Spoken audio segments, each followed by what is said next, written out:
We're here at the East Valley Institute of Technology, or better known as EVIT, to everybody that goes here. And my name is Gary Sivers. Just a brief introduction because you'll want to know a little bit about us. I was a full-time faculty at Maricopa Colleges for over 20 years. I started at UCLA, and that was, of course, before you and I were born, Guy. Right. And also I had a second full-time job at ASU. I would teach 10 film classes at ASU. They only paid me for that one part-time. And I always like to know, because this is supposedly a brilliant student here at EVIT, the American Film Institute did an analysis that those are all the people that study film for their whole lives. In 1998, they came up with the top 100, and then they revised it a little less than 10 years later. So they had number one and number two that they flipped. Do you know what the best film ever made in history, according to the American Film Institute, was, and then which one took over number one? I believe it was either The Wizard of Oz or Citizen Kane, Vertigo. I know those were considered in like that top. Well, that was echelon. a good guess. I would say the younger generation, or at least when I was growing up, would say The Wizard of Oz. Citizen Kane was right. That was number one the first time in 1998, and then it became number two. Vertigo, that's one of Hitchcock's better ones, but that was not a top one. What was the one that took over from Citizen Kane that became number one, considered now the best film ever made? And it could have starred somebody who was president of the United States, but he turned it down because he thought it was going to be a bad movie. I'm guessing. I'm not going to lie to you here. I'm not sure which one that is. Well, you never lied to me before, so that's I trust you. But I'm going to guess the president you're talking about is Ronald Reagan. That's right. So at least I have that part down. So I'm guessing it came out sometime 60s, 70s. Best Picture of 1943. 40, okay. During World War II. That's a little bit. Is Gone with the Wind? It's a good guess. That's 1939. That's 4 years later. 4 years. All right. And it's about, well, if I tell you what's about, you'll understand, you know, what the title is. It's Casablanca. Oh. And they wanted, first they wanted, I think, George Raft, and they wanted Ronald Reagan, and Reagan said, oh, it's going to be terrible. Now, the Epstein brothers, they had two brothers writing it, and they wrote it one day at a time. So Ingrid Bergman, who played the love interest, said, who am I in love with, Paul Henreid or Humphrey Bogart? And the writer said, we don't know, so play it both ways. Right. Which, when you watch the movie, you really can't tell who Ingrid Bergman is really in love with.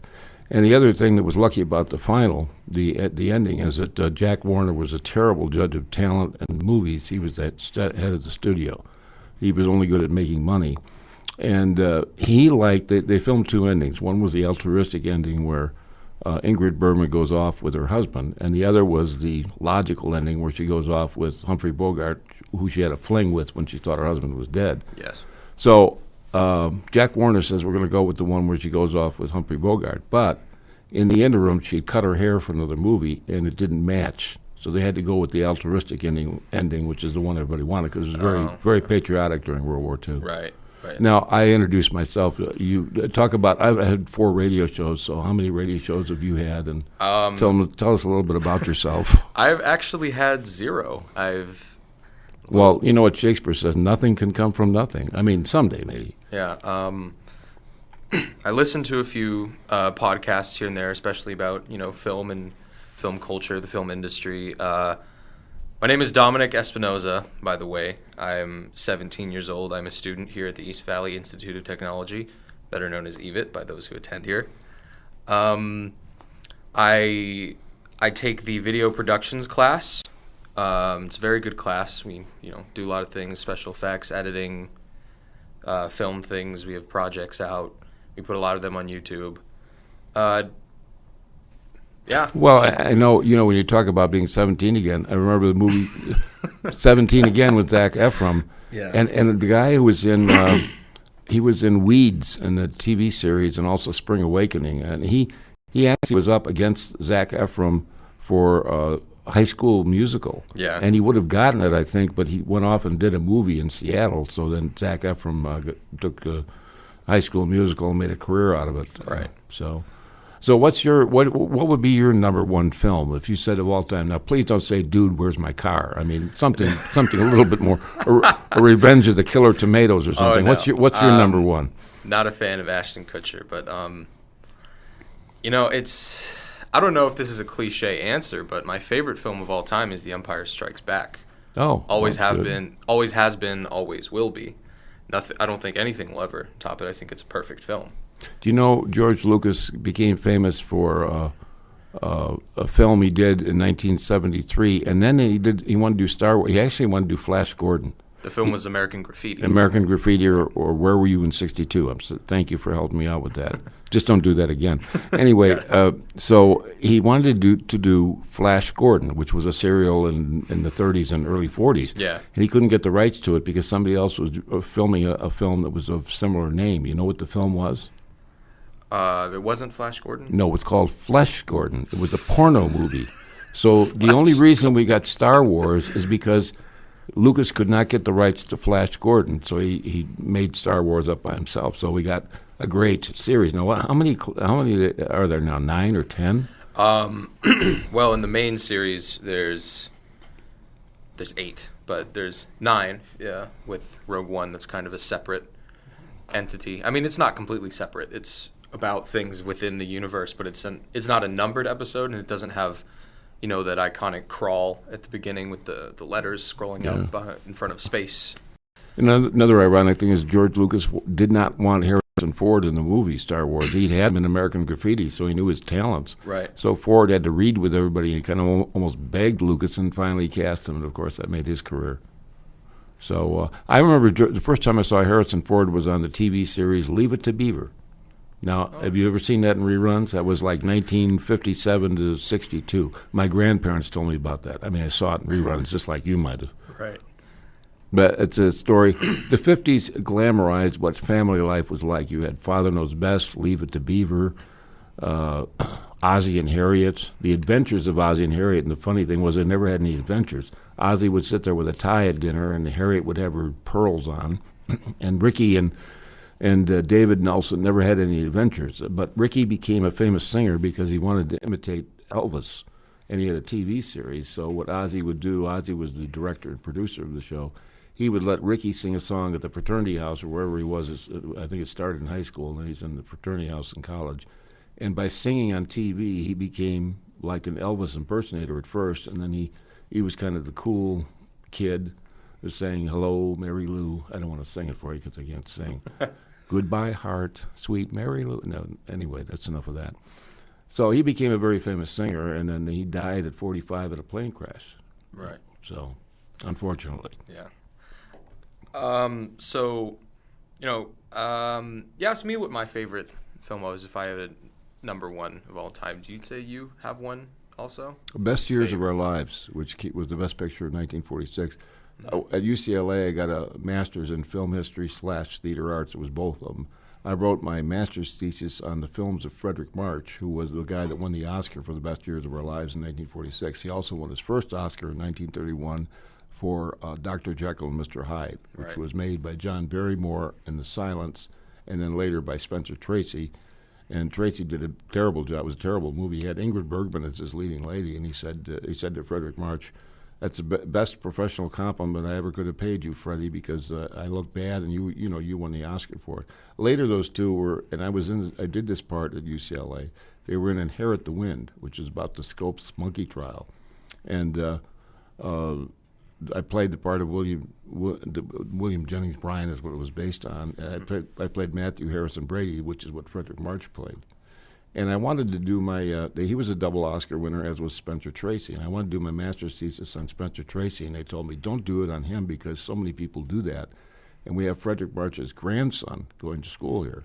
And he might get you an interview with, Frederick March had passed away about 9 months earlier, with Florence Eldridge, who was also an actress in a lot of movies. So she didn't give me an interview, but she wrote a nice long letter, which I used for my master's thesis, which, if you're interested, you can still see in the UCLA Research Library. It's only 120 pages. I might check it out if I end up going to UCLA. If anyone out there wants to spot me a few $1,000s, that'd be great. Well, yeah.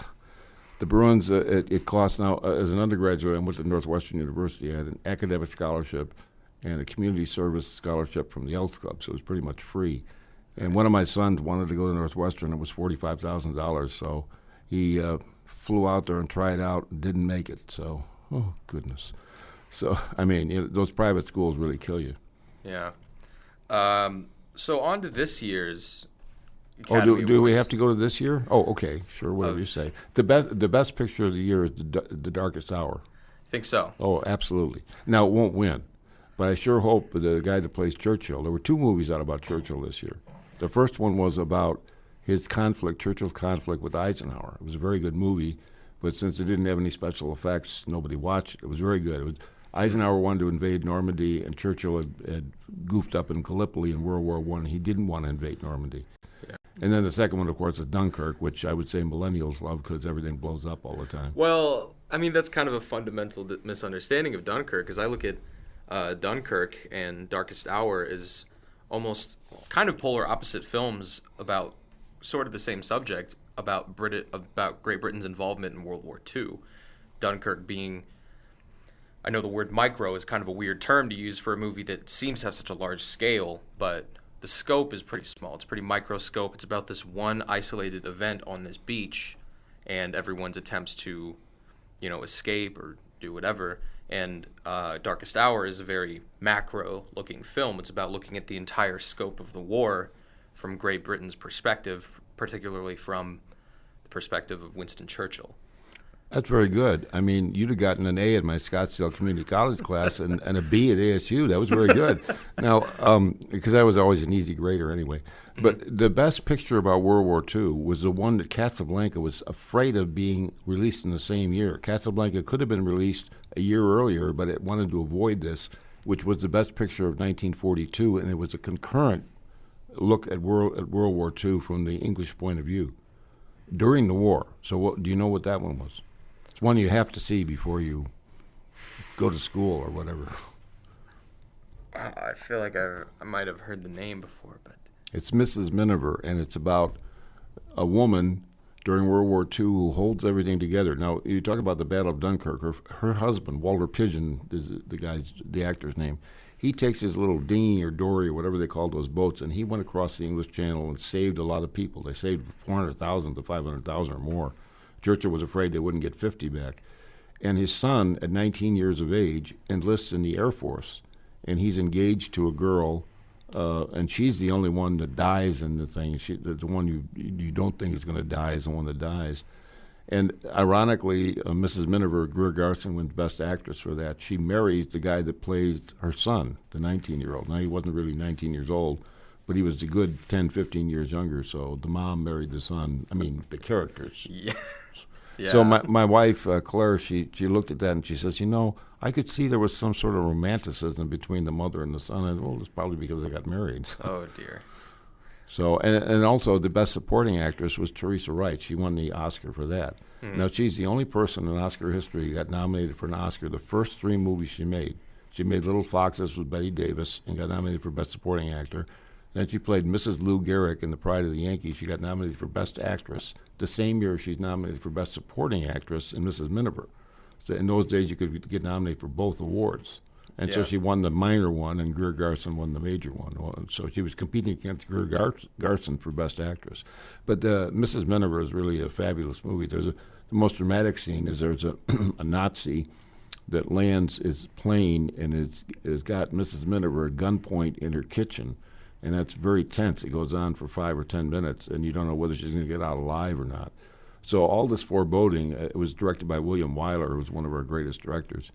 All this foreboding that it's going to be Mrs. Miniver that dies because she's held a gun port, or Mr. Miniver who's going with his dinghy and dory across the English Channel, or the son that's the pilot that's flying all these plane flights, and it's the daughter, the prospective daughter-in-law, Teresa Wright's character, that goes to a flower show, and then they have bombs that drop, and she's the one that gets killed. It's very, it's a terrible feeling when you see that, but it's a hopeful ending because in 1942 they didn't know how it was going to end. It goes on for another 3 years. Right, and kind of relating that back to Dunkirk is that Dunkirk ends on a sort of optimistic but also kind of uncertain note because from the perspective of the people within the war at that time, they didn't know when the war was going to end or who was going to win or if they would come out alive or if their families would survive or anything of that sort. So there's kind of this this cliffhanger ending, but spoiler alert: the Allies win the war. I don't know if anyone out there is not aware of that, but Yeah. that's basically what happens after the movie. We all know what happens after World War II. So you said Gary Oldman for Best Actor. Yeah, I right? think so. Yes, Daniel Day-Lewis would be my number two choice. Tom Hanks in The Post. Unfortunately, it's not that the movie's been done before when they did the Robert Redford version in All the President's Men. Thank you for correcting me again. I told you not to do that again. You're going to get a C+ if you keep doing that. All right. I don't. With Tom Hanks being nominated as Best Actor, and like Meryl Streep nominated for Best Actress, it's almost kind of like it's not a wrong answer, but like can you be a little more creative or something? Can you give someone a little more attention? Like it's kind of because you look at like Tom Hanks in The Post, and when people think of Tom Hanks, they're never going to think like, oh, he was great in The Post. It's Philadelphia. That was the one he was probably the best in. Yeah, it's Philadelphia. His first Oscar. It's Philadelphia. It's Forrest Gump. Forrest Gump. 2 Oscars in a row. It's only been done a couple of times. Yeah, and then you look at back in 2014 when Jake Gyllenhaal wasn't even nominated for Best Actor in Nightcrawler. Right. And instead, I think it was Eddie Redmayne won for The Theory of Everything. Yes. And it's probably just a personal taste for me, but I have such a skepticism towards just playing real life people that had a thing that was wrong with them, like The King's Speech, movies like that. I mean, I don't think there's anything wrong with the movie, but it just seems cheap to me. It seems tailor designed for Oscars. That's my problem with The Post, is that it's a relevant movie about a relevant thing that happened that can relate to now, and it's directed by Steven Spielberg, and it stars Tom Hanks and Meryl Streep. It seems like the movie might as well be titled, "Hey, give us an Oscar." Right. Well, you make a good point about the Oscars being very political. Now, Paul Newman in the 60s, when my grandparents were growing up in the 60s, he was nominated for 7 Best Actor awards, and he won for the wrong one. Now, he won. The best movie he ever did was HUD. That was 1963.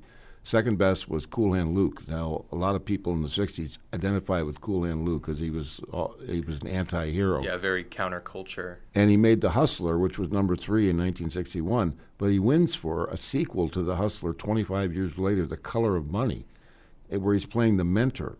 Like Sylvester Stallone played the mentor in Creed. He's playing the Burgess Meredith role. Right. So he wasn't even, it barely made any money. It was Tom Cruise's movie. He was the flamboyant one. So they owed Paul Newman an Oscar, so they gave it to him for The Color of Money 25 years after The Hustler. Now, The Hustler was very good. That was with Jackie Gleason and George C. Scott. Jackie Gleason played Minnesota Fats. And George C. Scott broke Paul Newman's knuckles to make sure he didn't win any more pool. That was a kind of an exciting movie. When Paul Newman was very young and kind of, he was exciting. But The Color of Money, he's well into middle age. It's not a very, like I said, it barely broke even. And Tom Cruise, you look at that movie and you say that's a Tom Cruise movie. That's not a Paul Newman movie. And yet Paul Newman wins the Best Actor award. I have a question for you. If Daniel Day-Lewis wins, he's got 4 Academy Awards. Mm-hmm. Who's the only person that have won 4 major Academy Awards in the history? It's won 4? 4 Best Actor or Actress. Oh, okay. Because I was going to say, because I wasn't sure if John Williams counted, because I think John Williams. In the music division, I'm sure he's won 4 or more. Yeah. We're talking about the people acting on the screen. Acting. Either actress or actor. Best Actress, Best Actor. 4 times. It's not Meryl Streep, right? She's been nominated 19 or 20 times, but she's only won 3 times. Kramer versus Kramer as Best Supporting Actress, and then Sophie's Choice, and then where she played Margaret Thatcher. Tell me what the name of it is again, please. The Iron Lady. That's right. That's 3 for 3. Oh, I hate people like that. Anyway, but who is the person, and what who's won 4 Academy Awards for Best Actress or Best Actor? I want to say it was Peter something. Peter O'Toole. He was nominated 8 times and never won. Peter O'Toole. Oh, so not that. He could have won for Lawrence of Arabia. He should have won for The Lion in Winter. Could have. could have won. Was nominated many times, but hasn't won. He's like the Buffalo Bills of the Oscars. Yes, that's right. It's unfortunate. Richard Burton was nominated 7 times and never won. But this is an actress, not an actor. Actress. And it's not Meryl Streep, although that's a good guess. She said 2 majors, 1 minor, and 19 or 20 nominations. It wasn't one of the Hepburns. Yes, it was. It was. We have a winner, but which one of the Audrey or Catherine? They both won Oscars. I want to say Catherine. Yes. And what were the names of the movies? I know Catherine Hepburn was in Breakfast at Tiffany's, right? That was Audrey Hepburn. Audrey. Yeah, but that's all right. Moon River was the best song of the year, and George Papard and Audrey Hepburn, yes. Oh, I love it. It was written by Truman Capote. I adore the song Moon River. Yeah, that was the best song of the year, Henry Mancini. Mm-hmm. It's a very good song. Man. I have not seen a lot of movies she's been. Well, I said Peter O'Toole should have won for The Lion and Winter. Who was his co-star in The Lion and Winter? Katharine Hepburn. It was Katharine Hepburn. And she won for Best Actress in that. Actually, that was the year she tied Barbra Streisand. Mm-hmm. Now, it was an actual tie, and Katharine Hepburn never shows up, so Barbra Streisand tied her for Funny Girl. She gets up with the Oscar, and she says one of her lines in the movie. She looks at the Oscar and says, "Hello, gorgeous." So that was a very famous Oscar. They always show that in the Oscar retrospectives. Katharine Hepburn won 2 in a row. So the year before, she won Best Actress. And what was that movie? That was a contemporary movie of the 60s. It was about a social issue in the 60s.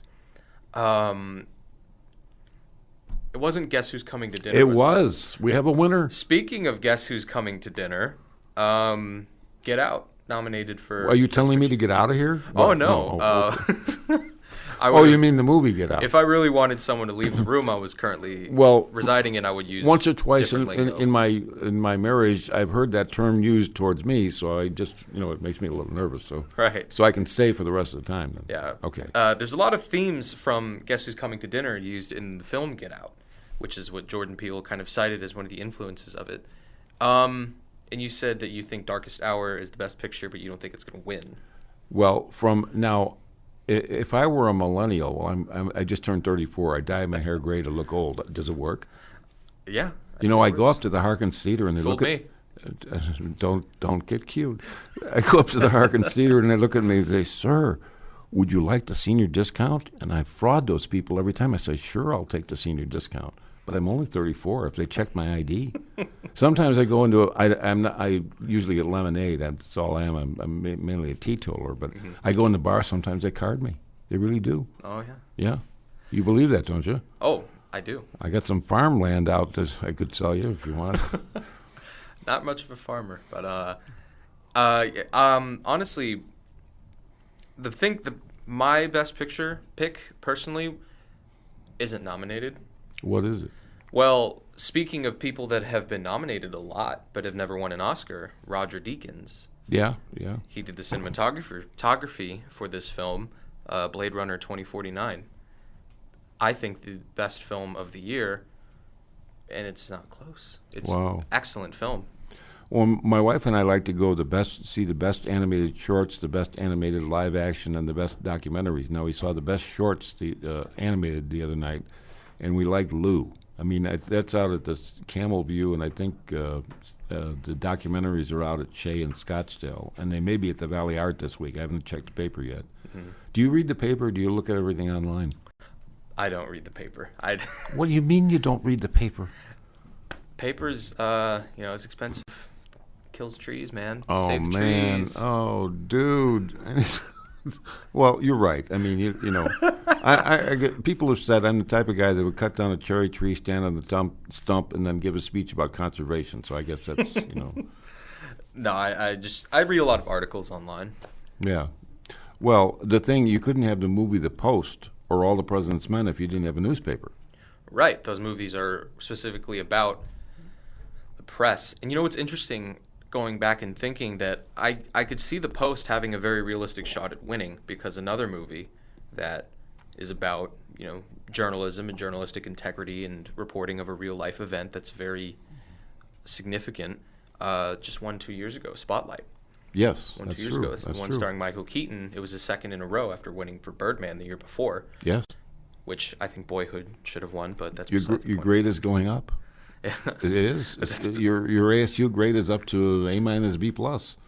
That's great. Yeah, I could see the Post winning because of how relevant these things are considered. Because I don't think the Academy's concerned with giving it to the best picture. I think they're concerned about making a political statement. Yeah, like you're I right. think is what was made with Moonlight last year. Don't get me wrong, I think Moonlight's an excellent film, but I think La La Land is far superior. Well, certainly, I think it made a lot more money. And you like La La Land. I do, and it's funny you say that because of it making money. Is that I think that's the whole reason that Blade Runner 2049 wasn't nominated for Best Picture. It's because it didn't make a lot of money. It actually lost the studio money. It actually lost Warner Brothers money. Right. Because it was very expensive to make. It cost like $150 million. It barely made back its budget. Yeah, I tend to look at the ones that make a lot of money. Now, this is going back 20 years, but they spent $200 million on a film about a boat with a 22-year-old kid who was the lead. And I watched the TV series Growing Pains. Mm-hmm. And Leonardo DiCaprio was a homeless kid. He was a gangly 16 or 17-year-old. And I thought, that's the guy that's going to carry a $200 million movie. And my goodness, he certainly did. So did Kate Winslet. Now, everybody criticizes the writing, and James Cameron's not a great writer. But it had all the aspects of an old movie for the first 2 hours and all the aspects of a current movie with all the special effects the last hour. So, like I like to think of the first half of Titanic as like an old, sweeping romance, right. And I think of the second half as like a Roland Emmerich disaster movie. I'm not a particular fan of Roland Emmerich. Well, my wife and I taught this class, The Music of Film. The American Film Institute did the 100 best songs in films. And on that, Celine Dion, James Cameron is sometimes a very bad judge of what to put in a movie. So he did not want any music in Titanic. Any. Like even a score? No, I guess. Well, James Horner was supposed to score it, or whatever he's going to do. So he asked Celine Dion to do an audition tape for My Heart Will Go On. Right. So she did the audition, and James Cameron heard it, and all of a sudden it got in the movie. But you don't ask somebody who's a famous multi-million-dollar singer who's in Las Vegas every night that she wants to work now to do an audition tape, but she did. And that was number 14 on the list of the best songs ever done in a movie, and I think that was way too it should have been much closer to number one. Of course, Wizard of Oz, Somewhere Over the Rainbow. You know, when they made that film, the producers saw it at the screening, and they wanted to cut the song out. They said it didn't advance the plot. In those days, the song had to advance the plot, and they said she's just there singing in the barnyard or whatever. It's kind of interesting because that's kind of a musical perspective, that the music has to deal directly with the with the story. And you know, a lot of films right now, the especially the ones that are like nominated for Best Original Song, they have to do with the story, but they're not like musical songs. Well, a couple of them I think are from musicals, like the one from The Greatest Showman, which I have not seen and I don't want to see. Well, my wife did, and I actually liked it. It was a good movie, and I never knew Hugh Jackman was that talented. I always saw him as a monster or something. Oh yeah, no. Before he was Wolverine in X-Men, he was a musical actor in Australia, and that's what he was kind of known for. Huh. Everyone thought he was. You learn something new every day. Yeah. You want to teach a class at ASU or what? Don't think I'm ready for that yet. Well, no, you never know. I won't go there. Let's not go there. But that's actually Hugh Jackman was good, and I was really surprised. Zac Efron as an adult wasn't bad. He wasn't great, but he wasn't bad. Right. It was him and Zendaya, which Zac Efron and Zendaya in this movie really strikes me as like a, hey, let's get the young people into the theater. Right. What are the kids like? They like that Zendaya. She was just in that Spider-Man movie. Right. Well, when the AFI did their analysis of the best comedy movies in the history of film, the number one was where the lead actress didn't come on for a half hour, and she's the one that drew everybody to the theater, and was Some Like It Hot with Marilyn Monroe in 1959. And she doesn't come on for a half hour. It's Jack Lemmon and Tony Curtis carrying the movie, and then when she comes on, everything's kind of electric after that. But In those days, you could get away with a half hour of exposition. Not now. My favorite comedy is Tootsie. I've seen that. I had to teach that several different classes, and Tootsie, I always laugh at that. That's really good. I very much like Dustin Hoffman, but it's kind of not okay to like him anymore. Well, he's done all that stuff with the Fockers and everything. The kind of bad stuff lately. Oh yeah, that including with like the harassment stuff. Oh yeah. I mean, yeah. kind of. Like, oh yeah, you're talking about his personal life. Like everyone these days is kind of getting. Yeah, good old Harvey Weinstein. He's history. You know, the company just went bankrupt. I know. Well, that's what happens. You know, what did John F. Kennedy say? This is after the Bay of Pigs, which was a disaster. He says, "Victory has 1,000 fathers, and defeat is an orphan." So when Harvey Weinstein's on top of the world, he's got 1,000 friends, and now he's an orphan. Right. So yeah, it makes a lot of sense. Yeah. It's funny too because after the Eagles won the Super Bowl, I went home and I was like, the first thing I have to do, I have to watch Silver Linings Playbook because Bradley Cooper was in the film. He was at the game, and apparently he's actually an Eagles fan. And I watched it, and at the beginning of the movie, I see the opening credits, and it says produced by Harvey Weinstein. And I saw that, and I was like, oh. Yeah, well, it takes them a while to get the movies out. Now, are you an Eagles fan? I'm sorry, I was a sportscaster for UCLA and other places. I am not, but I'm happy to see teams win their first. You wanted Super to see Tom Brady win the Super Bowl? No, Bill Belichick. No, I said Cincinnati. I'm happy to see teams win their first Super Bowl. Yes, but I wouldn't have minded seeing Tom Brady win his 6th because I like him. So you want the Arizona Cardinals to win their first Super Bowl? More badly than anything. More badly. That's bad grammar. But anyway, I'm sorry. I was an English minor. But anyway, you know, when the last time, it was before the Super Bowl that the Cardinals won the NFL title. They didn't have a Super Bowl in those days. Where was it, too? Chicago. Yes. My kind of town, Chicago is. They're in Chicago. What year? 1946. 1 year off, 140. 47. You're pretty good. You're up to an A- now. Jeez.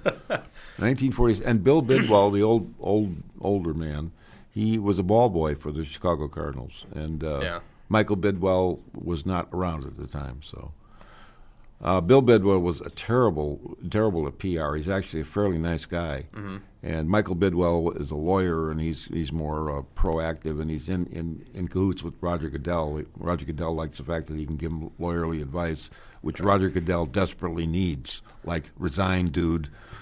Well, that's a whole nother conversation. Yes. Yeah. Well, yes. So back to the films. Back to the Future. Back to the Future. That was a good movie. I like Michael that J. Fox's best was Back to the Future Part 1. I would say so. Very well directed by Steven Spielberg's buddy. Yes. He's got a lot of buddies. He's got a lot of Robert buddies. Zemeckis. Yeah. Yeah. I've noticed that kind of I've noticed a sense of in today's films, I've noticed a sense of wonder, like Spielbergian and Zemeckis wonder is like gone. It's almost everything has to have this undercutting layer of acidity to it, and commentary and some biting satire. It can't. Everything has to be postmodern. Where does Steven Spielberg grow up? Santa Barbara, Phoenix, Arizona. He went to Arcadia High School in Scottsdale. Yes, he did. And the Scottsdale City Council had to close one of 5 schools back in the 80s, and they were going to close Arcadia. And what did Steven Spielberg do? He said, "Hey, I go to this school. Don't close it." Very, very close. They had a sign on Arcadia's signage. Steven Spielberg called home because E.T. had just come out. So he switched one of the city councils, so they closed Scottsdale High School. It was after he graduated. Oh, yeah, it was long. After. And you know where he wanted to put his film school? He put it up at USC. You know where he wanted to originally put it? Was it ASU? ASU. And you know what happened, why ASU didn't get it? The film school and the English department both have students, and they both fought over the money. So Spielberg said, "The heck with this," and he went to USC. And I'm a UCLA grad, and we always talk about Francis Ford Coppola, but they had probably as many, if not more, with George Lucas and several other people. So that's when they want to give guest lectures and build a building, they go to USC. Right. Speaking of actually a guest lecture, a couple years ago, I went to a guest lecture at ASU. They had Spike Lee.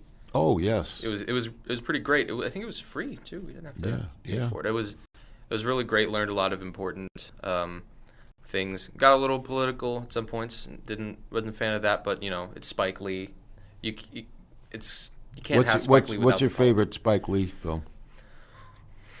There's only one right answer, isn't it? It's Do the Right Thing. Yeah, well, that would be mine. Actually, the other thing I know Spike Lee for, I watch a lot of NBA basketball. Who is he a fan of? Oh, it's the Knicks. The Knicks, yes. I've seen. Oh yeah, have you seen the 30 for 30 documentary? Oh yeah, Reggie Jackson. He exchanged the choking signal to. Yeah. And Spike Lee inspired Reggie Jackson to beat the Knicks. The Indiana Pacers beat the Knicks mainly because of Spike Lee that one year. So they hated him in New York for a while. But he's a great film director. I agree with that. Can I lower my grade just a little bit right now? You're doing fine. You're not going to get thrown out. Go ahead. It's Reggie White. No, it's not Reggie White.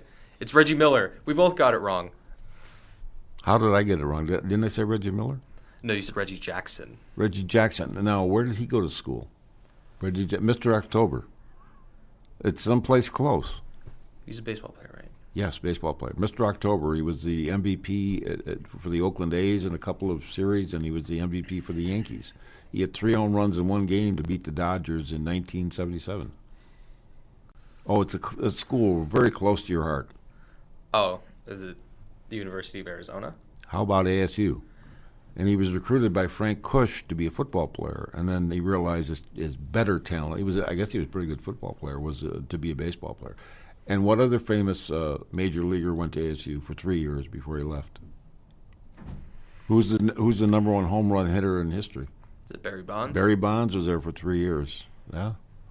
A lot of connections. ASU's had a lot of great baseball players. They had Bobby Winkles in the early days, and then they had Jim Brock, and they won several national championships. But back to the films. Films. Now, I teach it over at ASU, sports and films. So let's talk about the films. All right. What's the greatest baseball movie ever made? Now, what I have to do, I got this book, an ancient film, and then one in the last 30 years. So I know what most of the people say in the last 30 years, what's the best baseball film. But what's the best ancient one? They like Field of Dreams, generally. Yeah. And I do too. I know a lot of people like Moneyball. That's a very good movie. I'm not a big Brad Pitt fan, but he was good in that. Mm. Everybody always says the Fight Club, but I like Moneyball. He was just better in that one. And Thelma and Louise, when he first became a star, that was a good small part, but a good part for him. Directed by Ridley Scott. Yes, very good, very good. You're going up. Also directed Alien, my third favorite film of all time. You might be able to be my substitute if you keep going like this. Perhaps. So anyway, what's really the greatest baseball movie ever made? And I just wrote a book about it, the making of this movie, and it's an ancient movie. It's not something in the past 30 years. It was about the guy that was the cleanup hitter for the Yankees. I'm stumped, honestly. It was Lou Gehrig, but they called the movie The Pride of the Yankees. Oh. And the most famous speech ever given, and they talk about this in the book about the making of The Pride of the Yankees, was on July 4th, 1939. Lou Gehrig had set the record for 2,130 games he played in consecutively. Then he got ALS, which they now call Lou Gehrig's disease. Mm-hmm. And so he was only like 37, and he said, on that July 4th, he said, "A lot of you think I got a bad break, but today I consider myself the luckiest man on the face of the earth." Yeah, very famous. Yeah, speech. Very famous. And if they made the movie of his life, the book is very interesting. His widow, Eleanor Gehrig, insisted that they make the movie. Now, a lot of people wouldn't have wanted to do it, let alone do it a year after he was gone. But they said Lou Gehrig became remembered so much more for that movie than he was in real life, because they had newsreels in those days. They didn't have the instant communication. Right. Now, one other question, and you will be very unhappy with yourself if you don't get the right answer to this. In The Pride of the Yankees, to make it real, the guy who batted in front of Lou Gehrig was Babe Ruth. And they had to find somebody that looked like, sounded like, and could act like Babe Ruth. So they finally found somebody who had been in films for 20 years, all the way back to the silent era, to play Babe Ruth, because that was like the second lead in the movie after Lou Gehrig. Who played Babe Ruth in The Pride of the Yankees? Was it a bigger name actress? A big name. You've heard the name. Oh, dear. The big actor. 20 years, silent films, Sound Films. I'm going to need a hint. Is there anything else? Yeah, you just heard his name recently. Was it Humphrey Bogart? No, he was thin. He was kind of wiry. Yeah. Big, burly guy. He actually had to lose about 50 pounds. He got dehydrated and almost got sick, but he was very convincing as Babe Ruth in the Pride of the Yankees. And you just recently have heard his name. And you know that you've heard this name a million times. The man who played Babe Ruth in the Pride of the Yankees was Babe Ruth. Oh. He played himself. Oh. They couldn't find anybody else to play Babe Ruth, and he had been in front of a camera since the 1920s, and he's very effective. Now, Walter Brennan plays the writer, and he won 3 Oscars for Best Supporting Actor. He's very good. Teresa Wright is wonderful. She plays Mrs. Lou Gehrig. She's the key. It's more of a love story than baseball, because Gary Cooper was a right-handed hitter, and Lou Gehrig was lefty, and the special effects in that movie are not very good, so he's not a... They didn't concentrate on the baseball that much. They concentrated on the love story with baseball as a background. Yeah, well, all the better sports films are the ones that are kind of about something else and use the sport as a tool to speak about that thing. Well, what's the best current football movie? Well, my favorite's kind of an unconventional one. That's all right. You can be unconventional. My favorite is Draft Day, and that's Kevin Costner, and that's Tom Welling after he got done with Smallville playing Superman. Well, he never got to play Superman. He played Clark Kent for 10 years. Yeah, if you could cut out the whole subplot with Kevin Costner and Jennifer Garner, with the whole love subplot that I didn't care about, nobody cared about, I really liked it. I think it was an interesting insight into a process that not many people know about, the drafting of players. Chadwick Boseman is in the movie, the Black Panther. Yep. Very hot movie out right now. We saw it. My wife and I saw it. We loved it. I'm a big fan of Michael B. Jordan. He's great. I watched Friday Night Lights, and Ryan Coogler, I hope I'm pronouncing his last name correct. He had Michael B. Jordan in Fruitville Station and Creed. Love Creed. Creed 2, and then also Black Panther. Now, Michael B. Jordan, he should have been nominated for a couple of Oscars. He might get a nomination for that, but playing the villain, but he's really good. And if you remember Friday Night Lights, he played the quarterback the last 2 years in it, and he was about 155 or 160 pounds, and now he's a monster. So. Oh yeah, I don't think he will get nominated, not because it's a bad performance. I think it was a great performance, but I think it's because the Academy is still so hard on comic book movies. Yeah, it's hard to get some in 2008, if someone asked you what the best movie of 2008 was, I don't think any reasonable person could look at you in the eyes and say that it's not The Dark Knight. Well, I'm glad that you tell me his name again, the guy that won the Oscar for that died. Heath Ledger. Heath Ledger, yeah. The only reason, and it's tragic to say, he obviously deserved it, but they wouldn't have given it to him. You know, I was talking the other day about the history of Batman and Superman. I was a Superman freak because I grew up with George Reeve and Superman. That's Ben Affleck played in the movie. He was actually pretty good in that movie, Ben Affleck playing George Reeve, but didn't make any money. And then there was Christopher Reeve in the movies. And then, but the best Clark Kent is Tom Welling, and they wanted him in the movie Superman Returns, and they couldn't get the schedules to fit. He couldn't be in a TV series and shoot a movie, so they got Brandon Roth. And they barely broke even, and they were supposed to make 3 movies with him. He was a bartender that turned into being Superman. And he's on some other TV series. And now, what do you think of the guy that plays Superman in Batman and Superman? Oh, Henry Cavill? Yeah. I don't like him. I don't like him either. He looks like Superman, but that's about it. He's got the look down, but that's about it. Yeah. He's just, and I don't know if it's his fault or if it's the direction, but he's just, it's too brooding. Yeah. There's no... It's too dark. Superman always has this sense of good. He is supposed to have this sense of altruism that he just doesn't have in this. He's always brooding. He's like, I'm sad and everyone hates me. It's like, lighten up a little bit. That's what Superman's about. That's what I liked about Wonder Woman is they characterize Wonder Woman how Superman should be. Someone that's really always wants to do the right thing, very idealistic. Right. I agree with you. And I still remember faster than the speeding bullet, more powerful than a locomotive, able to leap tall buildings as a single bound, look up in the sky. It's a bird, it's a plane. No, it's Superman. That's the TV series. Interesting origin about that. In the comics, the leap tall building things, he could just jump really high. But Max Fleischer or was it Ruben Fleischer? I can't remember. I think it was both of them. They did this animated Superman TV show or like miniseries or whatever in the 20s, animated really well using a lot of rotoscoping, and Superman couldn't fly up until that point. They're the ones that created the origin of Superman flying because it would lighten the load on animators. Instead of having him jump up and land down, you could just have him fly, and it was a lot easier on the animators, and that's why Superman can fly. It was all from that animated cartoon. Right. Well, Noel Neill was the Lois Lane, except for 1 year, on the TV series. She was actually in the movie. I think the Superman was played by Kirk Allen, if I remember that's the correct name, in like 1948, and he certainly didn't look like Superman. Another hero that of at least the earlier era was Tarzan. Now, since I went to UCLA, I heard this story a million times. It said that in the 50s and 60s, you could walk into Hollywood Schwab drugstore and there'd be a bunch of agents there. All right, well, somebody dropped out of the movie of Tarzan that was supposed to shoot the next day, the lead. I forget who it was. And there was a UCLA basketball player by the name of Denny Miller, who was a forward for John Wooden back in, I think, the 50s.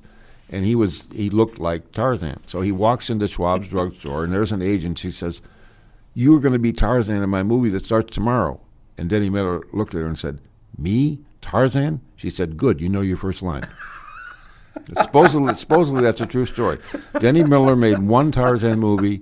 It was terrible. They fired him. He never made another one, but he did get to do one movie because he's not an actor. Right? Well, he's not an actor, but he knew his line, "Me, Tarzan." I think it's interesting when you have people that aren't actors playing a part, like you said earlier, in Babe Ruth playing himself in Pride of the Yankees. There was just a movie put out like that, directed by Clint Eastwood, the 1517 to Paris, about this train hijacking that was stopped by these three guys that were in the military, and the guys that actually did it played themselves in this movie. And I haven't seen it, but from what I've heard from reviews is that these guys really can't act. It's good for them for what they did. It's really courageous, but they're not actors. It's just kind of a gimmick. Yeah. Do you go back and watch Dirty Harry movies? Where this one guy, he's menacing over this guy that's hurt. And he says, I know the line. You know the line. Okay, well. And before that, it was in spaghetti westerns like The Good, the Bad, and the Ugly. And before that, it was on Rawhide and TV. Mm. And he had to go to acting school when the studio signed him. Now, in the early days, it was the studio years, they'd run everything. You'd be under contract for 7 years, and you couldn't break it. Mm. So he was under the stifling contract, and they would tell him what to do. Now, Jack Warner, Warner Brothers, he was one of the worst. They said he told bad jokes and made movies that made money. But he was the first one to have a sound film. That's why they made so much money in the 30s. Right. And to give you an idea of what a bad judge of talent, he had the rights to Gone with the Wind in 1937, and I think in 1938. And Bette Davis was under contract to him, and she walked out and went to Britain. So he sold the rights to Gone with the Wind to David Selznick, who made the movie later, to MGM. I forget which one it was. It was because Selznick's father-in-law was Louis Mayer. But had the rights been kept by Warner Brothers, you know who he wanted to star as Rhett Butler, or who he was considering as Rhett Butler, if Warner Brothers would have made the picture? Now, I've heard this. Was it Babe Ruth? No, that's a good guess. Groucho Marx. And you know why he considered Groucho Marx? He says, well, he's already got the mustache. Right. So, I mean, now I've heard that a couple of different places, and Warner was a very bad judge of talent. Mm-hmm. He said to Humphrey Bogart, he said, "You can't be in Casablanca. This is like its fifth choice," he said, because nobody would believe somebody that looks like you would have Ingrid Bergman fall in love with him. All right, so for Bogart's first Oscar nomination, the Best Picture of the year, and it's, by the American Film Institute's estimation, it's the best picture ever made. Then he says to Bogart the next year, he says, "You got to wear your toupee out in public," because Bogart was bald by that point. He says, "Because you're my number one leading man. You're going to make me some money." Yeah. So he went 180, So I'm going to run down these some of the categories in the Academy Awards, and I'm going to say... Who gave you permission to be the teacher? I did. Oh, okay. Well, whatever, dude. You're bigger than I am. I guess that's all right. We'll talk about the best boxing movies then. So we're gonna run through these categories, and I think it'd be cool if we both said like what we would pick and what we think they will pick. Oh, okay. I see where you're going. So Best Picture, What would you pick, and what do you think the Academy's going to pick? Well, I would pick The Darkest Hour. Right. What are they going to pick? I can't remember the title. The one about water. The Shape of Water. Shape of Water. Yes. The Fishman movie. The Fishman. My wife likes that one best. So I like that one very much. Yeah. So do you think they'll pick that one? Or? I think it's likely that they will, and I think they should pick The Darkest Hour, but they won't. Right. I would personally pick. I think I would pick Dunkirk.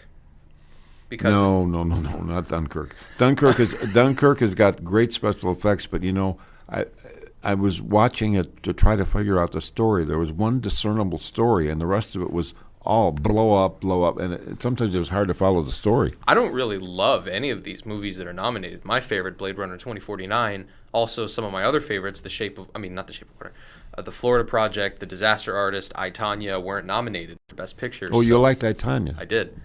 But so I'm kind of at a loss for these Best Picture nominees, but I guess I'd have to say I like Dunkirk the most out of all of them, but I personally think they're going to pick. Why did you like Dunkirk the most? I like Dunkirk because I'm a big fan of Christopher Nolan, and it's a movie that really immerses you. It's really immersive. I mean, it doesn't have much replay value, and you can't really watch it anywhere other than a theater, but it's very immersive. It puts you into this environment, and it doesn't let you out. You're right about that. Now, I would have liked more backstory on some of those English kids. There was one story that was really and that's what I liked about it, is that the kids don't, one kid doesn't settle down and be like, pull out his wallet and have a picture of his parents and like, hey, I have a family back home, and this is what I'm trying to... Because every war movie does that, and it's so cliche, and I'm not a fan of it. And this movie doesn't bother itself with that stuff because these characters are too busy trying to not die to tell everyone who their family is. They don't care. Well, you brought up something interesting. You didn't like the King's Speech. Now, was it Jesse Eisenberg in the social media was up against? Social Network. Now, I like that movie, but all the millennials wanted that one to win and wanted Jesse to win, and all the not mature, what would you say? The baby boomers. The experience. That's a nice way of saying it. Oh, that's another way of saying it. But anyway, the older people wanted the King's Speech, and they wanted, what's the name of that guy that won for King's Speech? Was it Colin Firth? Colin Firth, yes.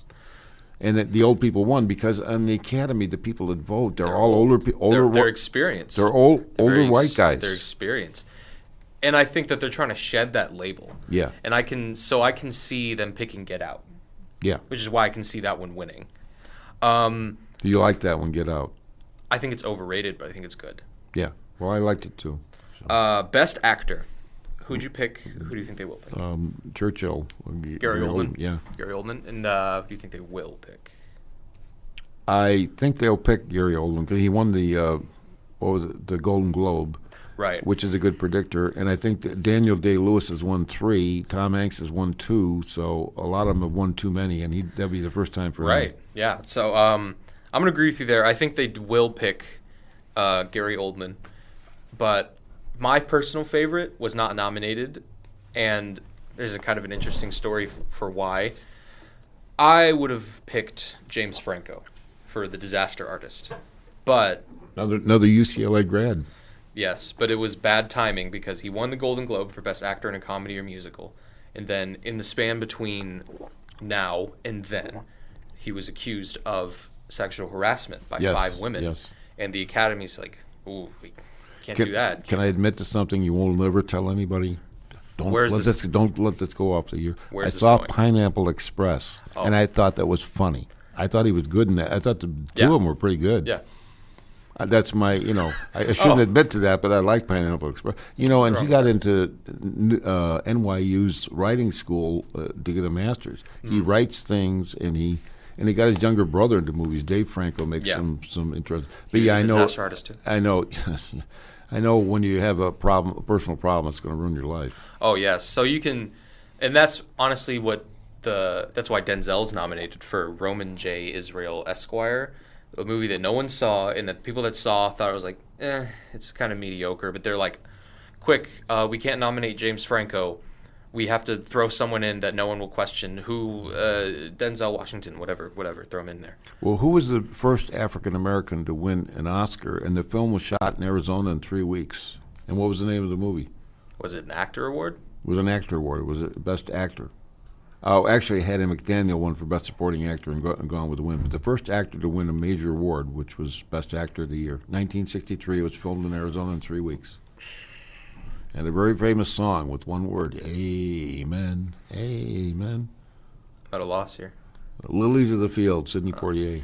I was just about to say, I was thinking it. It was on the tip of my tongue. And he was the first one to be the biggest box office star of the year. You talked about Guess Who's Coming to Dinner, which a lot of people thought was regressive. He won for the Best Picture that year, or he didn't win the award, but Rod Steiger did for the Best Picture of the Year in the Heat of the Night, which is a realistic look at how African Americans and white people related in those days. Right. And then they made a TV series out of it. They made commercials, and Rod Steiger was forever the bigoted Southern sheriff. Right. For Best Actor, you're back to your quiz again. Yeah. Okay. Of the nominees, I honestly think I would pick Daniel Kaluuya. I think he was great in Get Out. I really enjoyed him. That's not a bad choice. Yeah. All right. Best Actress. Who do you think will win? Who would you pick to win? I'm stumped on that one. I don't know that it's so close. I don't know who I'd pick, and I don't know which film I'd pick. So I really don't. Fair. I would pick Frances McDormand for Three Billboards Outside Ebbing, Missouri. And I think that's who they will pick, either her or Sally Hawkins. I'm fine with either of them because I thought Sally Hawkins was wonderful in The Shape of Water. Did you see the movie Fargo where she won her first award? Sally Hawkins? No, Frances McDormand. Yeah. Yes. That was scary. I mean, the Coen brothers, when they're good, that was unbelievably good. Oh, I'm a big fan of No Country for Old Men. Are you telling me I should leave? Oh no. I already did. That's my autobiography. No Country for Old Men. I already did when I said Get Out. When I don't repeat yourself, dude. Anyway, when I was a kid, it was always little children should be seen and not heard, and now it's older white men with gray hair should be seen and not heard. Someday I'll be older when I'm 34 now. Yeah, pretty much. Best Supporting Actor. For me, honestly, there's no answer other than Willem Dafoe in The Florida Project. He's very good. He was fantastic. I loved him. He was up for Platoon, Best Picture, '85 about Vietnam. Mm-hmm. He's been underrated. You know, he and Tom Berenger really. They're both nominated for Best Supporting Actor in Platoon. Yes. Best Supporting Actress. I haven't really looked into this one that much. When you get down to the supporting actresses, I don't pay that much attention to it unless somebody jumps out at me. So I wouldn't know what to tell you on that one. I think my pick would be Octavia Spencer for The Shape of Water. Oh yeah, she's good. Yeah, she's been great in several movies. So it's her time. I don't remember if Michael Shannon got any nominations for The Shape of Water, but I thought he was wonderful in that too. He was just so menacing and kind of pathetic, and. Octavia, wasn't she in the movie The Help? Yes. Yeah, now that she was also great in Hidden Figures last year. Yeah, Hidden Figures was wonderful too. Yes. Cinematography, effects, I think sound. Every technical award that Blade Runner 2049 is nominated for, it should win because it deserves all of them. You really like that film, don't you? You're obsessed with that film. I'm obsessed with this film. You want a part in the next film, don't you? Oh, yes. And personally, I think... Who's your agent? I don't have one. Well, you can have mine. Danny Green, Danny's agency. Sure, yeah. Director. Best director. Who do you think should win? Who do you think will win? Real quick. You know, being somebody who studies performance more than that, directors I don't pay attention to. It's always been my something I'm really passionate about. I'm so happy Damien Chazelle won last year for La La Land. He absolutely deserved it. My pick this year is Guillermo del Toro for The Shape of Water because that movie just permeates his style and his style of direction. I should introduce you to my wife. That's her choice too. She really loved that film. And I think he will win because he hasn't gotten the appreciation he deserves, and I think he will get it. But the winner in my heart is Denis Villeneuve for Blade Runner 2049, and he was not nominated. You know, I have to confess something. I've never seen Blade Runner. I'll have to see it now after listening to you bloviate about it so much. It's fantastic. No, I mean, I've read some things about it, but I've never seen it. So it's 1:30. We'll be talking about an hour now. Oh, time has gone by so fast. It's flew by. Yes. flew by. I think you should get a scholarship, and you should be either an actor or a film teacher or something. You're very good. Yeah. I'm so surprised. I'm planning on being a director. Oh, really? You're going to direct films? Yeah, I already have a couple short films on YouTube. None of them are any good, except for one titled The Outer Zone 3, directed by me and my friend Tanner Leavitt. Talk about a shameless plug.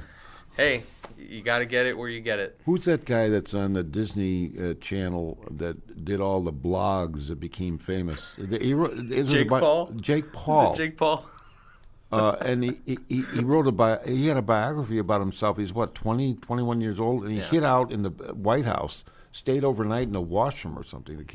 He's crazy, but he's rich. So, is it Jake? Statement Paul? of the year. He's got two. There's two brothers. Is it Jake? Is that the one on the Disney Channel? Logan. Logan's the older brother. No, Logan's the one that filmed the dead body in Japan. Oh God, yeah. No, it's Jake Paul. That's the one on Disney. Yeah, not anymore. Actually, I think they split part ways. But yeah. So, what kind of movies do you want to direct? Do you want to be like Hitchcock and direct suspense? Well, my favorite director of all time is Stanley Kubrick. Oh yes. My favorite director now is David Fincher. Okay, well I can go with Kubrick. That's a good choice. Yeah, my favorite film by him is A Clockwork Orange. Yeah, well yes, that was the best. It was New York Drama Critics Best Picture of 1971. Yes, but it was so non-mainstream that it didn't get an Oscar nomination. I left that in the back. I was teaching film and I showed it in one of the classes, and I left it with a VHS back there, and my 10-year-old kid stuck it in and started playing it. Oh no! I had to explain to him that you don't do that to your eyes. That's not a lot of fun.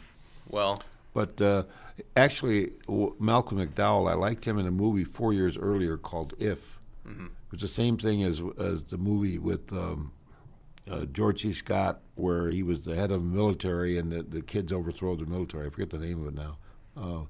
It's right after he won the Best Actor, and Timothy Hutton had just won for Ordinary People.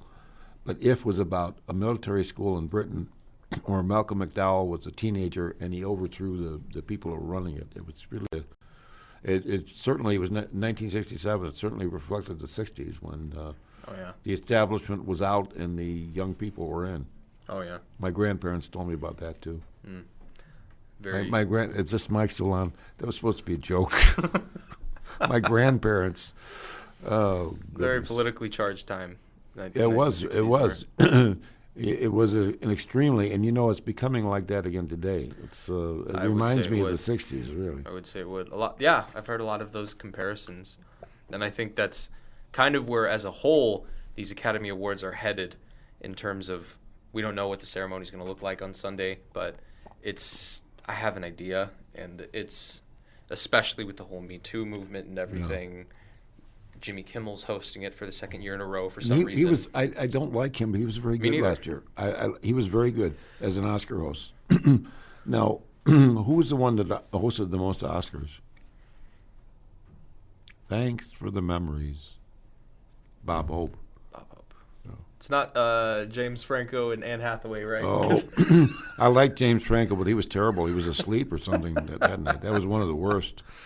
Billy Crystal is good. Billy Crystal became famous doing the Muhammad Ali.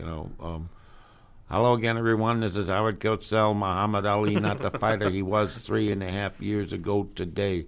Well, Howard, I talked to your wife, and she says, you ain't the man you was 3.5 years ago today. It was a comedy. Yeah. He did that in front of Ali, and all of a sudden it became very, famous. We remember as Mike Wazowski.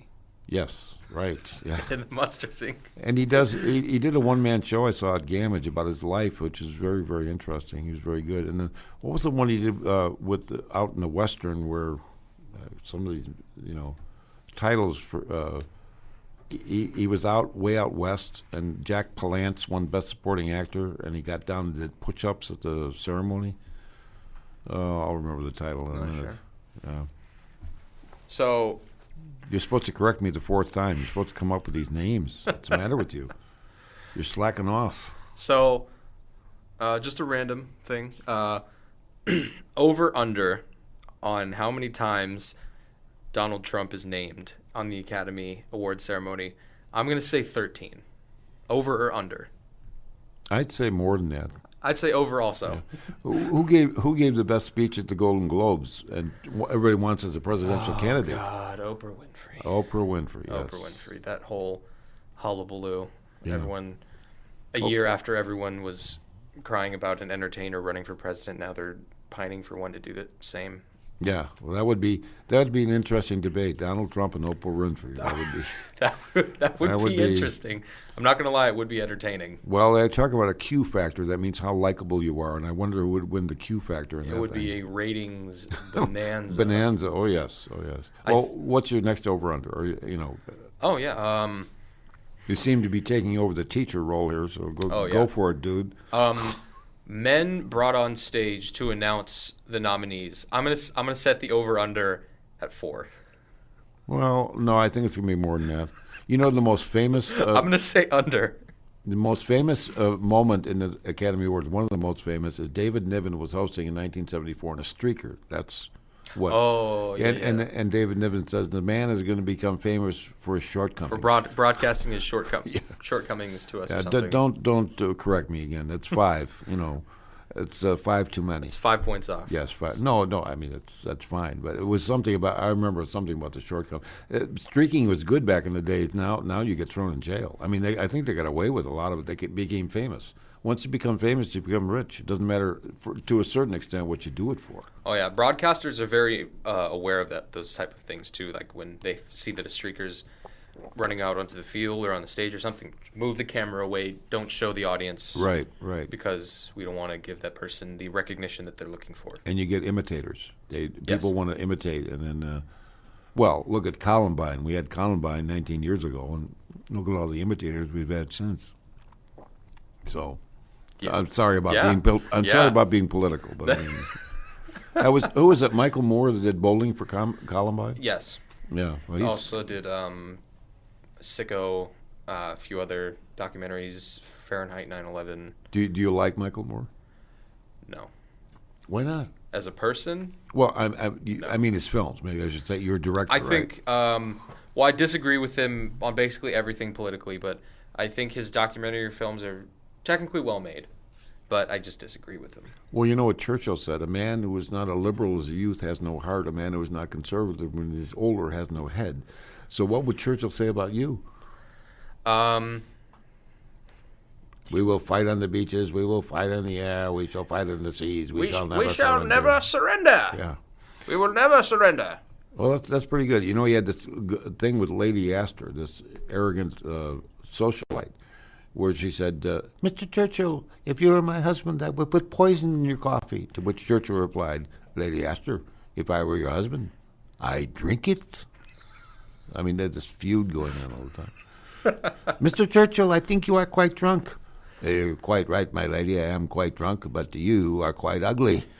And tomorrow morning, when I awake, I will be indisputably sober. I feel like that's what the conversations sound like within closed doors at the Clinton household. Oh, jeez. Are we going there? You said stay away from politics. I just had to get my 1 or 2 shots in, and I'm So, were you old enough to vote in the last election? No, I'm 17. If you had been old enough to vote, who would you have voted for in the last presidential election? Remember, there were 4 people. Who would you have voted for? There was a Green Party candidate. Jill Stein. There was the guy who was the governor of Utah, Gary Johnson. And then there was Hillary, and there was Donald. Who would you have voted for? Mighty Mouse. It's time to put a Mighty Mouse in the White House. Cop out. I would have voted for Donald Trump. No, well, at least I got a straight answer. You know, you sound like a politician. Mighty Mouse, you know. Time to put a Mighty Mouse in the White House. Yeah, I know. I would have voted for Donald Trump. I would have voted for Mickey Mouse. No, I'm not trying to be non-political. It was M-I-C, see you real soon, K-E-Y. Why? Because we like you. M-O-U-S-E. My grandparents told me about that, too. They sing that at the end of Full Metal Jacket. Yes. M-I-C-K-E-Y, M-O-U-S-E. And, everybody thinks of the Mickey Mouse Club with Justin Timberlake and Britney Spears and Ryan Gosling. But the real Mickey Mouse Club was Annette Funicello. And it was Spin and Marty. And it was Cubby, Karen and Cubby. Jeez. Yeah, but I was not old enough to vote in the last election. I was 16. I'm going to be old enough in 2020. Well, who would you vote for Senate this year? The Senate seat that Jeff Flake is vacating. Who's running? Oh, God, there's about 10 of them. There's several, I'd say about 6 Republicans that I know of and 3 or 4 Democrats. Well, I'm generally a Republican, so But remember what Churchill said, a man who is not a liberal as youth has no heart. That means you have no heart, dude. I didn't consider... Wait till you're older to get so hardened. I thought I considered myself a little older. Your arteries shouldn't be that hardened at your age, you know. You're going to die of hardening at the arteries before you're 20, you know. I don't know. Now, in the 60s, you wouldn't have made it in the 60s. That's why Stanley Kubrick's my favorite director. Yeah. I have no heart. That's right. That's what it is. I've discovered it. And you know what the movie, the damn Yankees' #1 song was? You gotta have heart, miles and miles and miles of heart. Don't have any of it. Well, that was made in 1958 or something, Yeah. where the guy sold his soul to the devil, and he was allowed to become a young man. And he had home runs for the Washington Senators. It was Washington Senators in those days to beat the damn Yankees. And then at the very end, the devil comes back and he becomes an old man. He becomes an old white man again that can't hit home runs. It's a kind of it's a great play, and it's kind of a fun. It's a little bit old now, but the movie's it has Ray Walston in it. Now he was in Fast Time at Ridgemont High. He was the history teacher that Sean Penn kept bringing pizzas into the room. Is that ancient history? Fast Times at Ridgemont High. We know who Sean Penn is, but mostly not really as an actor anymore. He's not that big. We know him because he's the kind of the one who helped bust El Chapo. Mm. And he won his Oscar for Milk. Was that who? Yes. Yes. Okay. Yes, playing the gay politician. Yes. Well, they just had it in the news because Dianne Feinstein became the mayor when the mayor Moscone and Harvey Milk were assassinated, and she's 84 now, and she was trying to get the Democratic nomination for another 6 years in the Senate, and they wouldn't give it to her. They don't know who they're going to support now. Right. Because do you think an 84-year-old should be running for the Senate? No, well, it's a little. Wait till you're 84, dude. Sheriff Joe's running for something right now. He's around that age. Who is? Sheriff Joe. Sheriff Joe, yeah. He's running for the Senate. Oh, that's right. That's your favorite politician, isn't it? You spent a couple nights in Tent City, didn't you? My dad did, actually. He did? My father, yeah. My father's actually, he's an immigrant. He immigrated from Mexico way back in 1975. He spent a night in Tent City over there. Said it wasn't very fun, but best movie my wife and I ever saw about Mexico was El Norte. Now that's got to be a long time ago, but that was it was about people trying to come from Mexico to El Norte to America. It was the struggles and everything.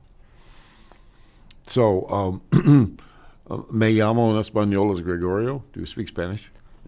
No. I don't either. I know a little bit. I took Russian in high school, so I know Здравствуйте, До свидания, and that's it. I know one phrase in Russian, and that's only because we used it in one of our videos. Which was that? What was that? Готовиться к войне. You got to sound like Putin. Готовиться к войне. That's good. Now take your shirt off and start riding a horse, and you'll be all set. I didn't realize I was talking with Kevin Spacey. No, please, don't go there. Oh, don't go there. Yeah, but готовиться к войне means prepare for war. Well, that's all the Russians do is prepare for war. That's why it was easy to remember. Yeah. Of course, what was the movie that was about the Russian Revolution in 1965 where it had Julie Christie and Rod Steiger? It was a David Lean movie. He did the best picture of 1957 was Bridge Over the River Kwai.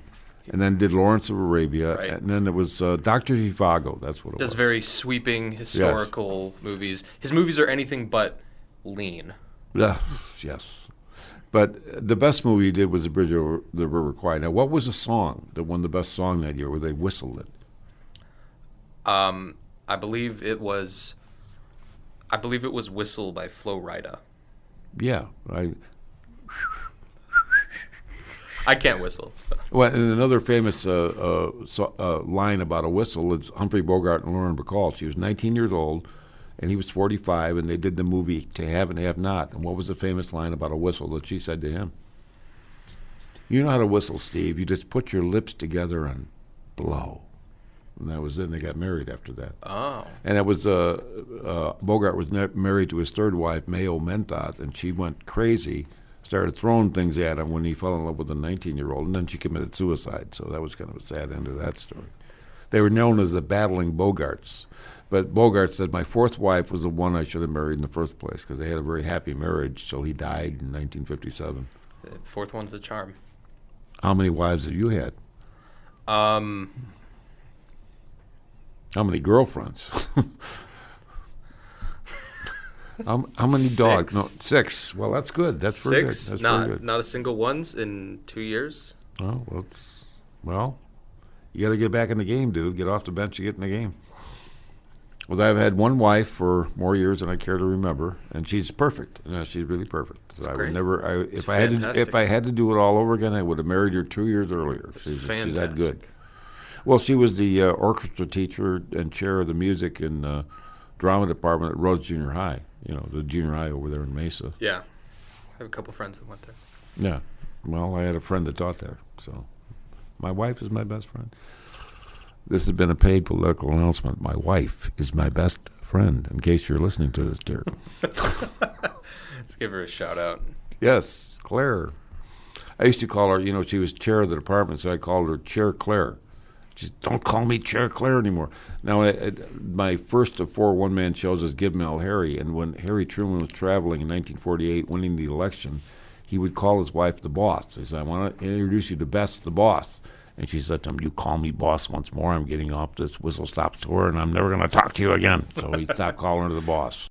Yeah. And then his daughter couldn't sing to save her life, and she became a singer, Margaret Truman.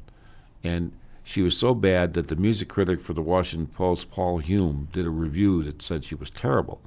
And so Harry Truman wrote a letter and actually sent it to the critic, threatening him with physical harm. Oh, dear. And it got in the newspapers, Oh, dear. He said, you better get a certain strap because you may need a supporter below when I hit you there or something to that effect. Oh, wow. Well, you got to come see the show. I'm doing it on March 29th at Nile Theater. Oh, It's no, one I've block been there block west of Yeah, the Mesa Center for the Arts. Yeah, it's been there. I've been there before. And it's the student price. And I just saw a one-man show. There was guys that only been doing it for 6 months at the Tempe Center for the Arts at $25. This is only for students and seniors, $12.50. Such a deal. So they say, now the President of the United States, Harry S. Truman, I act for 2 hours, and they give me a check. That's easy. It's easy. I got an agent in Chicago, REO Professional Artist, send me out to colleges and universities all over the country. I can tell you all about the colleges I've been to. There was one plane where I had to fly into Sioux City, and they only flew out every 3 days. And so I did a show at University of South Dakota at Vermilion, which is out in the middle of a prairie field. Well, they always have a student that takes care of you and drives you back to the airport. So I had a puddle jumper that only flew out every 3 days.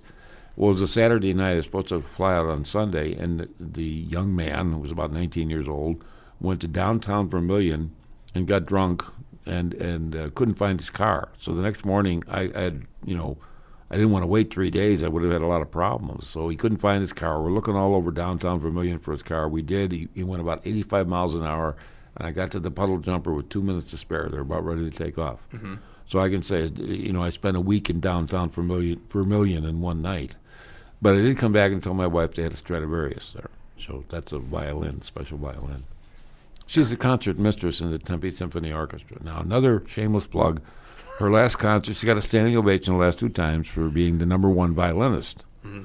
And her last, they're doing Beethoven's Fifth, and they're doing West Side Story and some special music on Monday night, April 9th, and it's free to the public. You just show up. It starts at 7:30, and it's done at 9, and it's wonderful. And you're allowed to give her a standing ovation. It'll be 3 in a row. Oh, wow. Yeah. I can see my man over here is tuning out now. He's getting tired of hearing about these shameless plugs. Well, that's Well, you have a new theater coming out. I should give Mel Harry to christen your new theater. I've been doing that since before you were born. Yeah. The other 3 shows don't sell, but I'm writing one and co-writing it, and UCLA has their centennial in 2019, and the 3 best coaches of the year, best coaches of the 20th century, according to Sporting News. Number 3 was Red Auerbach of the Celtics. Number 2 was Vince Lombardi of the Packers. Number 1 was John Wooden of UCLA's Bruins. Well, they wrote a one-man show for Vince Lombardi, and Vince Gardenia did it. He won a Tony on Broadway, and I saw him at the Herberger Theater. It was wonderful. He's a big, burly guy, just like Lombardi. But we're writing one about John Wooden. I'm already booked on his birthday at UCLA in 2018, and if I can get it, tried out and done well, then I can tour with him in 2019. Isn't that interesting and exciting? Oh, yes. It's the most exciting news you've heard all day. So what goes on at leavitt? I mean, I've been to a couple of... we just kind of... we all kind of do our own thing. There's like culinary, there's barbers, there's AC, radio. Obviously, it's what we're doing right now. And it's Steve Gross does the radio, right? He said, I listened to him on the radio. He's been here for 21 years, and he's up for the Mesa Teacher of the Year. I believe so. And he keeps saying on the air, please vote for me, or vote, don't forget to vote. Shameless plug, but I mean, that's how you win elections. You got to plug yourself. That's also how you win Oscars. That's right. Shameless plugs. Oscar campaigns. Yes, that's right. These companies will spend millions of dollars, on fervently promoting their movie for the Oscars, and in return, if they win, people are like, "Oh, that movie won Best Picture. That movie won Best Actress." So a lot of people go see it, and it makes more money. Now, sometimes it's money. That's what it is. Money. That's from Cabaret. Money. That's Joel Grey won the Best Supporting Actor for doing that. You've seen Cabaret, right? And Liza Minnelli won the Best Actress for Cabaret. That's a period piece. That's about one I have not about seen. Germany in the 30s. It's a fun place back then. Oh no, not really. It was not. No. Not when they had the Weimar Republic, which is the thing that created the vacuum that some Churchill called him the little corporal stepped into that in 1933. Yeah, the first step in the creation of that environment of 1930s Germany was taking away all the citizens' guns. Ah, shameless plug. I thought you were going to be non-political. So done. I said I'm Yes. done now. I'm done. You've been done a long time, dude. You were over and out about 10 minutes ago. Yeah. So, I usually when I've had 4 radio shows, they start giving me warnings about how much time is left. So how much time? We can do this all afternoon if you want. It's up to you. I think You can wrap it up. Have we given them our finest hour? I believe so. Our finest hour. our darkest hour. Our darkest hour. Don't make fun of me. Vote for the darkest hour. If you were in this Screen Actors Guild, you could vote for it, I guess. Yeah. Wish I was. All right, I'm Dominic Espinoza. This is Gary Sivers. Sivers. You Sivers? never mispronounced the name. I did. I was at UCLA. I was on radio TV for the Bruins, and I didn't watch the Olympics, and I didn't think that men's volleyball was a big thing in those days. Now, somebody at Pauley Pavilion, that's where they played the basketball games, didn't show up, and they said, "You're on radio TV. Why don't you go up and be the public address announcer for volleyball?" I thought, how bad can you be? So I said, "Spike by Karch Karachi, set up by Karch Karachi." They're laughing at me. And some guy says, "You fool, didn't you watch the Olympics? His name is Karch Karai." And he's the one that started stand volleyball. Yeah. It's now a multi-million-dollar. He and Kent Steffies. And Kent Steffies talked to the Republican convention in 1980. How he got on the list to talk, I don't know, but he did. So anyway, don't mispronounce my name, right. Gary Sivers. You can call me Dominique. I can call you something different than that for mispronouncing my name. But we're on the air, and we don't have a 7-second delay, so it's all live. So I won't say, but no, actually, you got your grade up to an A. Oh, you're all right. You're a good man, Charlie Brown. You too. Yeah, I'm not Charlie Brown. I'm Snoopy. So that's it. I'm Gary Sivers, and I've enjoyed this, and we went a little overtime, but I hope you enjoyed it too. Thanks. Bye.